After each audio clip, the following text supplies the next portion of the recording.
প্রিয় মুসলমান ভাইরা আমার, আল্লাহ তাআলা এই যে অগণিত মানুষ বানায় দিলেন, এত বান্দা আল্লাহ পাক রব্বুল আলামিন বানায় দিলেন, যেই বান্দাগুলি আল্লাহ তার উপরে যে দায়িত্ব দিয়েছে এই দায়িত্বটুকুন পালন করে, নামাজ পড়ে, শুধু হজ করে, জাকাত দেয়, বাস এই পর্যন্তই, আল্লাহ তাদেরকে নিয়ে গর্ব করে না, তাদের উপরে খুশি। হ্যাঁ, ওরে যে দায়িত্ব দিছি এই দায়িত্বটুকুন পালন করে।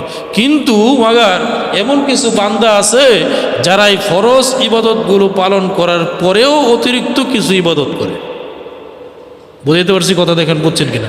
অতিরিক্ত কিছু ইবাদত করে, নফল নামাজ পড়ে, তাহাজ্জুদ করে, জিকির আজকার করে, কোরআন তেলাওয়াত করে, আল্লাহর জন্য কান্নাকাটি করে, চোখ আপনার মোনাজাত তুলে চোখের পানি ছেড়ে আল্লাহর কাছে কান্দে, জাহান্নাম থেকে পানা চায়, দুজক থেকে পানা চায়, আল্লাহকে সব সময় তার জিহ্বা জিকির দ্বারা তরুতাজা রাখে। এক কথায় ফরজ ইবাদত ছাড়াও অতিরিক্ত আরো অনেক